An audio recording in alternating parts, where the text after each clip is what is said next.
할렐루야. 오늘도 하나님의 말씀을 사모하며 주님 앞에 나오는 성도님 여러분을 주님의 이름으로 축복합니다. 말씀을 통해 하나님의 성품이 드러나고 성령의 계시함이 있기를 기대합니다. 성령께서 하나님이 어떤 분이신지 말씀해 주실 것이며, 말씀을 통해 계시되는 그 하나님으로 인해 우리의 삶이 그분의 사랑과 은혜로 가득 채워질 것을 기대하며 8월 2일 수요일 아침 예배를 주님께 올려드리도록 하겠습니다. 사도신경으로 예배를 시작하도록 하겠습니다. 전능하사 천지를 만드신 하나님 아버지를 내가 믿사오며 그 외아들 우리 주 예수 그리스도를 믿사오니, 이는 성령으로 잉태하사 동정녀 마리아에게서 나시고 본디오 빌라도에게 고난을 받으사 십자가에 못 박혀 죽으시고 장사한 지 사흘 만에 죽은 자 가운데서 다시 살아나시며 하늘에 오르사 전능하신 하나님 우편에 앉아 계시다가 저리로서 산자와 죽은 자를 심판하러 오시리라. 성령을 믿사오며 거룩한 공교회와 성도가 서로 교통하는 것과 죄를 사하여 주시는 것과 몸이 다시 사는 것과 영원히 사는 것을 믿사옵나이다. 아멘. 오늘의 본문 말씀은 로마서 8장 1절에서 17절 말씀입니다. 제가 봉독하겠습니다. 성경이 있으신 분들은 성경을 펴시고 함께 따라 읽어주시기를 부탁드리겠습니다. 그러므로 이제 그리스도 예수 안에 있는 자에게는 결코 정죄함이 없나니, 이는 그리스도 예수 안에 있는 생명의 성령의 법이 죄와 사망의 법에서 너를 해방하였음이라. 율법이 육신으로 말미암아 연약하여 할 수 없는 그것을 하나님은 하시나니, 곧 죄로 말미암아 자기 아들을 죄에 있는 육신의 모양으로 보내어 육신의 죄를 정하사 육신을 따르지 않고 그 영을 따라 행하는 우리에게 율법의 요구가 이루어지게 하려 하심이니라. 육신을 따르는 자는 육신의 일을, 영을 따르는 자는 영의 일을 생각하나니, 육신의 생각은 사망이요 영의 생각은 생명과 평안이니라. 육신의 생각은 하나님과 원수가 되나니, 이는 하나님의 법에 굴복하지 아니할 뿐 아니라 할 수도 없음이라. 육신에 있는 자들은 하나님을 기쁘시게 할 수 없느니라. 만일 너희 속에 하나님의 영이 거하시면 너희가 육신에 있지 아니하고 영에 있나니, 누구든지 그리스도의 영이 없으면 그리스도의 사람이 아니라. 또 그리스도께서 너희 안에 계시면 몸은 죄로 말미암아 죽은 것이나 영은 의로 말미암아 살아있는 것이니라. 예수를 죽은 자 가운데서 살리신 이의 영이 너희 안에 거하시면 그리스도 예수를 죽은 자 가운데서 살리신 이가 너희 안에 거하시는 그의 영으로 말미암아 너희 죽을 몸도 살리시리라. 그러므로 형제들아, 우리가 빚진 자로 돼 육신에게 져서 육신대로 살아갈 것이 아니니라. 너희가 육신대로 살면 반드시 죽을 것이로되 영으로서 몸의 행실을 죽이면 살리니, 무릇 하나님의 영이 인도함을 받은 사람은 곧 하나님의 아들이라. 너희는 다시 무서워하는 종의 영을 받지 아니하고 양자의 영을 받았으므로 너희가 아빠 아버지라고 부르짖느니라. 성령이 친히 우리의 영과 더불어 우리가 하나님의 자녀인 것을 증언하시나니, 자녀이면 또한 상속자 곧 하나님의 상속자요 그리스도와 함께한 상속자니, 우리가 그와 함께 영광을 받기 위하여 고난도 함께 받아야 할 것이니라. 아멘. 오늘의 본문 말씀은 로마서 8장의 말씀입니다. 로마서 1장부터 7장의 말씀은 인간의 죄와 불경건, 죄의 결과와 하나님의 진노와 심판 등 소망이 없고 죽음 가운데 있는 사람의 모습을 말씀하고 있습니다. 그러나 오늘 본문 말씀인 8장부터는 소망과 생명이 있는 칠흑 같은 어둠 가운데 있는 사람에게 한 줄기 빛과 같은 희망이 샘솟는 말씀으로 시작하고 있습니다. 그것은 그리스도 예수 안에 있는 사람에게는 결코 정죄함이 없다는 것입니다. 왜냐하면 예수 그리스도 안에 있는 생명의 성령의 법이 죄와 사망의 법 가운데 있는 사람을 해방시켰기 때문이라고 말씀하고 계십니다.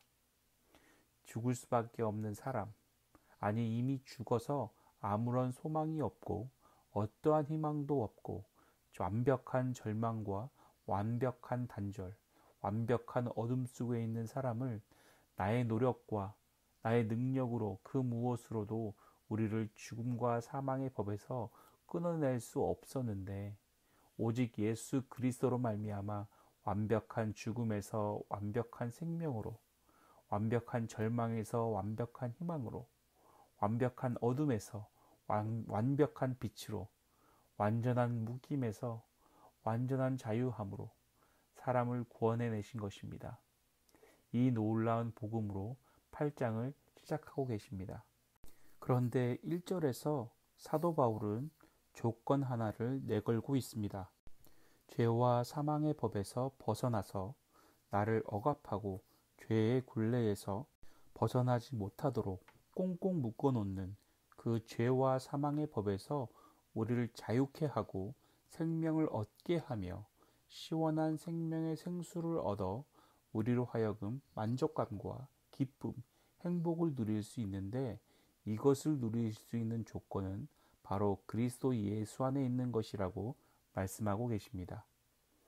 예수 그리스도 안에 있을 때에 우리는 사단의 어떤 정죄도 우리에게 할 수 없음을 말씀하고 있습니다. 사단은 우리에게 매일 독이 묻어있는 화살을 쏩니다. 모든 사람은 육신을 입고 살아가고 있습니다. 사단이 권세 잡은 이 세상 속에서 조금만 정신을 놓으면 죄와 세상을 따라 살려고 하는 육체를 가지고 살고 있습니다. 마치 자석이 쇠를 향해 끌려가듯이 동그란 공이 기울어진 땅 쪽으로 자동으로 굴러가듯 세상의 것을 탐닉하고 즐기고 누리려는 육체의 연약함이 있습니다. 하나님을 멀리하고 음란한 죄를 짓고 내 마음으로 내 남편을, 내 친구를 미워하고 죽이고 저주하는 죄를 짓습니다. 그것뿐입니까? 그 연약한 육체를 입고 살아가면서 우리는 또 죄를 짓고 내 마음대로 내 삶을 다스리고 영위해 나가려고 합니다. 때로는 나의 감정에 사로잡히고 때로는 나의 지혜로 내 경험으로 판단하고 내 이웃을 다른 이들을 저주하고 욕하고 모자른 사람 취급을 하기도 합니다. 다른 사람들의 행동이나 비상식적인 비합리적인 사고를 평가하고 상대방을 나도 모르게 평가절하 하거나 현실성이 없는 사람으로 낙인 찍어 버리기도 합니다. 내가 분명 하나님이 왕이시며 하나님이 통치하시는 삶을 살기로 결정했는데 나의 능력과 나의 지혜와 나의 경험을 의지하지 않고 내가 완전히 죽고 이제 내 안에 사시는 그 예수 그리스도가 사시는 삶을 살기로 결정하고 또 결정했는데 어느새 나의 왕이 되신 하나님의 통치와 다스림은 온데간데 없어지고 여전히 내 힘이 잔뜩 들어가서 나의 자아가 살아 펄떡거리는 나를 발견하기도 합니다. 이럴 때 사단들은 우리에게 어김없이 정죄라는 독이 묻은 화살을 쏩니다. 그리고 우리는 그 화살을 맞고 정죄감에 빠져듭니다. 그리고 스스로를 정죄하고 그 정죄감으로 인해 하나님을 피하고 싶어 합니다. 그때 사단은 이렇게 말합니다. 네가 그러고도 그리스도인이냐? 너의 모습을 하나님이 기뻐할 것 같냐? 그런 그 모습을 하나님이 너 사랑해 주실 것 같아? 네 모습을 봐. 네가 더 잘 알 거 아니야? 라며 계속 정죄의 화살을 쏘아댑니다. 실제로 많은 청년들이 또 성도님들이 예전에는 신앙생활을 잘 하다가 시험에 들어 더 이상 신앙생활을 멈추신 분들이 이런 말씀을 많이 합니다. 저는 담배를 펴서 교회 나가기가 민망합니다. 어떤 청년은 제가 제 여자친구와 동거를 하고 있는데 하나님이 이거 싫어하실 것 같기도 하고 저도 마음에 찔려서 교회에 못 다니겠습니다. 라고 말합니다. 어떤 성도님은 술의 문제 때문에, 어떤 성도님은 돈 문제 때문에, 어떤 성도님은 불륜의 문제 때문에, 어떤 성도님은 바빠서 교회를 안 나오다 보니 그게 너무 익숙해져서, 어떤 성도님은 누가 보기 싫어서 수많은 문제들로 인해 신앙을 잃어버렸다고 말합니다. 사단의 정죄로 인해 더 이상 하나님 앞에 나올 용기가 생기지 않는 것입니다. 이러한 내 모습으로는 하나님께 다가가기가 두렵고 떨리는 것입니다. 하나님이 벌 주실 것 같고 책망하시면서 때리시는데 마치 교통사고를 나게 해서 재정적으로 힘들게 해서 고난과 어려움을 주셔서 벌하실 것 같은 생각이 드는 것이죠. 하지만 그럴수록 더 교회에 나와야 할 이유가 생기는 것입니다. 왜냐고요? 교회는 죄인이 오는 곳이기 때문입니다. 동성애는 죄입니다. 그러나 교회는 그들을 배척하거나 적대시하지 말아야 합니다. 오히려 그들이 와야 하는 곳이 교회입니다. 그들을 끌어안고 함께 울며 기도하는 곳이 교회입니다. 그들이 다시 하나님을 만남으로 그리스도 예수 안에서 진정한 회개가 일어나고 자유와 회복이 일어나야 하기 때문입니다. 성경은 분명히 말씀하고 있습니다. 예레미야 29장 11절에는 너희를 향한 나의 생각은 내가 아나니 평안이요 재앙이 아니라고 말씀하고 있습니다. 하나님은 사람을 재앙 속에 몰아넣거나 벌하기를 기뻐하시는 분이 아닙니다. 성경을 읽다 보면 사람을 향한 그분의 사랑이 깊게 느껴질 때가 있습니다. 역사 속에서 끝까지 신실하시고 성실하시게 그분이 하신 약속, 당신의 언약 백성을 구원하시려고 당신 스스로 세우신 원칙을 깨뜨리시는 분이 바로 하나님이십니다. 그뿐입니까? 어떻게 천지를 창조하시고 인간을 만드신 창조주가 자신이 만든 피조물을 인간을 위해 하늘의 모든 영광과 권세와 무궁무진한 능력과 크심, 그 찬란함, 광채를 버리시고 스스로를 제한하셔서 그 낮고 낮은 인간의 모습으로 오실 수가 있습니까? 그냥 오셨다 가셨습니까? 나 왔으니까 이제 천국으로 갈 거야. 안녕 하고 가셨나요? 아닙니다. 예수님은 십자가에서 벌겨벗김을 당한 인간이 당할 수 있는 최고의 수치와 모욕, 침뱉음과 무시를 당하셨습니다. 그뿐만이 아닙니다.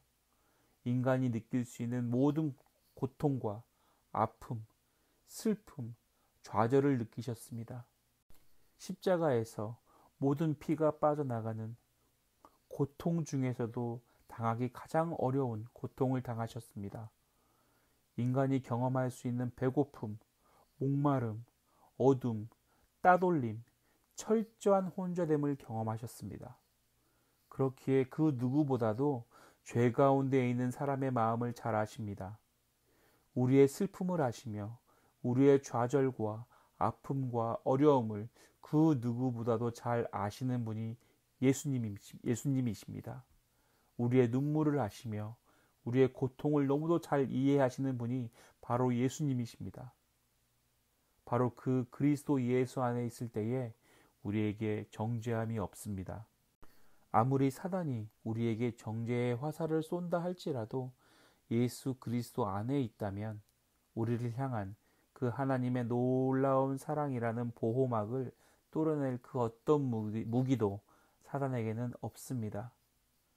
예수 그리스도 안에 있다는 것은 무슨 말입니까?